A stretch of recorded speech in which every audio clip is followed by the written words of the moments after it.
भारतीय cricket team ने फिर एक बार पाकिस्तान को विश्व कप के मंच पर धूल चटा दिया है। जी हां, 61 रनों से पाकिस्तान को रौंदते हुए सीधे सुपर 8 में जगह बना ली है। ईशान किशन की तूफानी ताबड़तोड़ पारी जिसमें पाकिस्तानी बॉलरों की खूब पिटाई की गई। बुम बुम बुमराह की डबल विकेट ओवर, वहीं कंफू पांड्या की मेडन विकेट ओवर रही। वहीं अब जो आंकड़े कभी 7-1 के हुआ करते थे, वो आंकड़े अब 8-1 के हो गए हैं। अब लोगों को समझ में तो आ गया होगा क्यों पाकिस्तान भारत के साथ इस विश्व कप में नहीं खेलना चाह रहा था। आखिर बहिष्कार करने की वजह क्या थी, आज के मैच में खुलकर सामने आ गई। मुंबई का राजा और भारतीय पूर्व कप्तान रोहित शर्मा भी टीम का हौसला बढ़ाने के लिए मैदान में मौजूद थे। कौन से खिलाड़ी रहे आज के मैच के स्टैंड आउट परफॉर्मर, इसकी बात आगे करेंगे, लेकिन उससे पहले जिन्होंने द रिपोर्ट मंच को अभी तक लाइक फॉलो नहीं किया है, हमें लाइक फॉलो जरूर कर लें। ईशान किशन को उनकी शानदार पारी के लिए मैन ऑफ द मैच भी चुना गया है। जय हिंद, मैं नाजिश फराज द रिपोर्ट मंच में आपका स्वागत है। रिपोर्ट आज की है खेल जगत से। आईसीसी टी20 विश्व कप चल रहा है। ग्रुप ए का लीग मैच यानी 27वां मैच भारत बनाम पाकिस्तान खेला जाना था, जिसका इंतजार सभी क्रिकेट फैंस कर रहे थे। वो मैच आज श्रीलंका के कोलंबो के मैदान में खेला गया, जहां भारत ने फिर से पाकिस्तान को बुरी तरह से हरा दिया है। लेकिन आज के मैच के हीरो अगर देखा जाए तो ईशान किशन रहे हैं।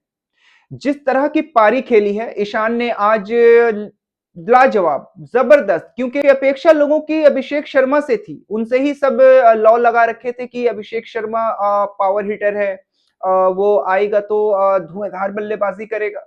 लेकिन अनफॉर्चुनेटली अभिषेक शर्मा ने ज्यादा कुछ किया नहीं, कारनामा नहीं दिखा पाए, बीमार से लौटे थे।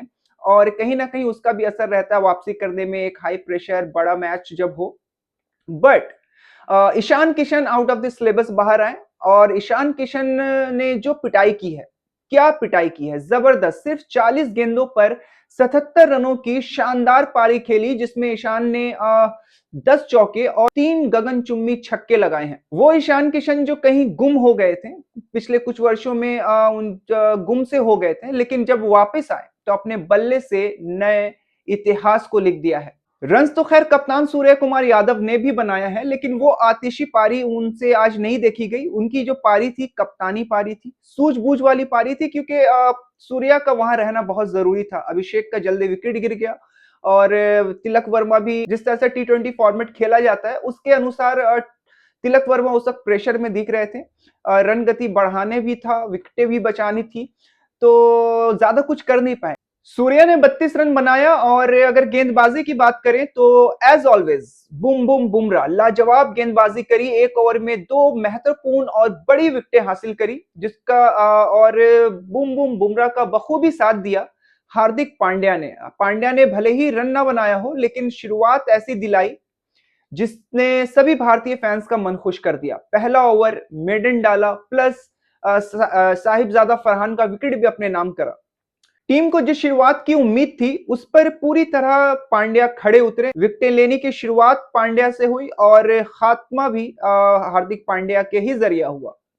मैच की बात करें तो पाकिस्तान ने टॉस जीतकर पहले गेंदबाजी का फैसला किया। सलमान आगा का मानना था कि विकेट स्लो है, गेंदबाजी चुनी। भारत की तरफ से सलामी बल्लेबाज अभिषेक शर्मा और ईशान किशन बल्लेबाजी करने उतरे। शुरुआत वैसी नहीं रही जैसी चाहिए थी। अभिषेक शर्मा जो बीमार होने के बाद वापसी कर रहे थे, जल्दी ही आउट हो गए, शून्य बनाया उन्होंने। और इसके बाद कहीं एक दृश्य नजर आने लगा भारतीय फैंस को, क्या आज भी हमारी टीम कोलैप्स करने वाली है, कि आज भी हमारे टॉप ऑर्डर कोलैप्स करने वाले हैं। लेकिन तभी ईशान किशन ने कहा नहीं, मैं हूं अभी। और ईशान किशन ने जिस तरह की बल्लेबाजी की, जो अभिषेक शर्मा के विकेट को अगर आप भूल जाए, जो झटका उन्होंने पहले ओवर में दिया, लेकिन उसके बाद ईशान किशन ने जबरदस्त जबरदस्त बल्लेबाजी की, और सीधे कहा भैया विकेट स्लो है, पेस नहीं मिल रही है, क्या है नहीं है, ब्ला ब्ला ब्ला, वो अपनी जगह है, मैं जानता हूं मारना, और मैं तो तोड़ूंगा।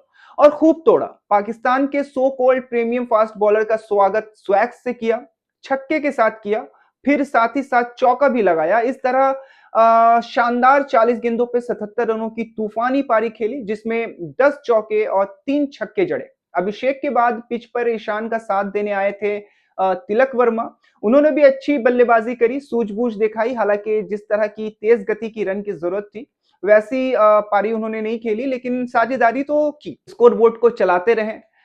ईशान किशन की ताबड़तोड़ पारी के बाद जब वो उनका विकेट गिरता है तो कप्तान सूर्य कुमार यादव खुद आते हैं और 32 रनों की महत्वपूर्ण पारी खेलते हैं। फिनिशिंग टच शुभम दुबे और रिंकू सिंह ने दिया।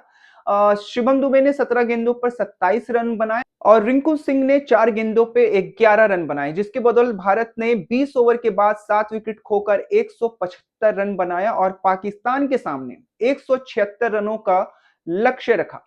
पाकिस्तान की तरफ से गेंदबाजी की बात करें तो किसी की कुछ खास अच्छी गेंदबाजी नहीं थी, सबकी भरपूर पिटाई हुई है, लेकिन उनमें से जो कुछ बच के निकले वो थे सैम अयूब, जिन्होंने 4 ओवर में 3 विकेट लिए, उनके कप्तान सलमान आगा, जिन्होंने अभिषेक शर्मा का विकेट लिया था, और एक विकेट उस्मान तारिक के भी खाते में रहे। वो जो रुक कर फेंकने वाले बॉलर थे, जिनके बारे में काफी बातें हो रही थी, रुक करके गेंदबाजी की, डिसिप्लिन रहे, थोड़े कम उनकी पिटाई हुई, लेकिन एक विकेट भी बाद में उनके खाते में आ गए। लेकिन भारतीय खिलाड़ी, भारतीय बल्लेबाज कहीं से भी उनके साथ परेशान तो नहीं दिख रहे थे।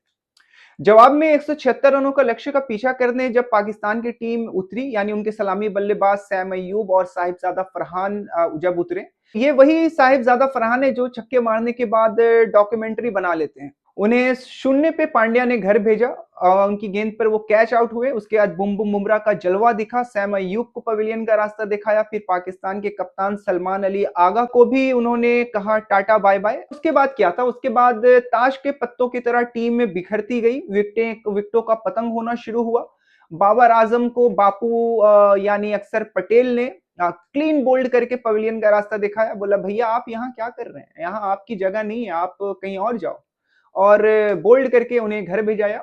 बाबर आजम अक्षर पटेल की गेंद पर क्लीन बोल्ड होकर सीधे ड्रेसिंग रूम की तरफ चल पड़े। मैच कहीं ना कहीं उसके बाद से ही पूरा बदल चुका था, क्योंकि कहीं ना कहीं पाकिस्तानी समर्थकों को भी इस चीज की उम्मीद थी कि अब जब तक बाबर आजम है तो शायद पारी थोड़ी सी बिल्डअप करेंगे, सिंगल डबल लेके जाएंगे, क्योंकि ग्राउंड काफी बड़ा था, बाउंड्री काफी बड़ी थी, छक्का मारना आसान नहीं था और बाबर आजम का स्वाभाविक गेम वो है नहीं।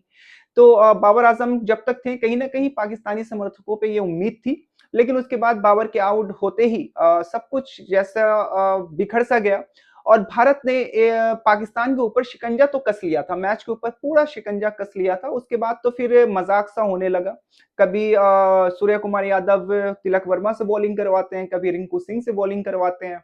आखिरी ओवर भली पांड्या से करवाया गया हो, लेकिन बुमराह को बार बार बॉलिंग देने की जरूरत ही नहीं पड़ी, क्योंकि पाकिस्तान के लिए हमारे देश के प्राइम बॉलर को तो बार बार इस्तेमाल करने की जरूरत नहीं पड़ती है। पाकिस्तान की तरफ से अगर बल्लेबाजी की बात करें तो उस्मान खान उनके विकेट कीपर बल्लेबाज, जिन्होंने सबसे ज्यादा रन बनाए, 44 रनों की एक फाइटिंग इनिंग उन्होंने खेली। वो अकेले संघर्ष करते हुए नजर आए और टीम को आगे बढ़ाने की कोशिश की, लेकिन उनका साथ किसी भी बल्लेबाज ने नहीं दिया और भारतीय गेंदबाजों के सामने पाकिस्तानी कोई भी बल्लेबाज टिक नहीं पाया, खड़ा नहीं हो पाया, पिच पे डांस करता दिखा और घर जाता दिखा।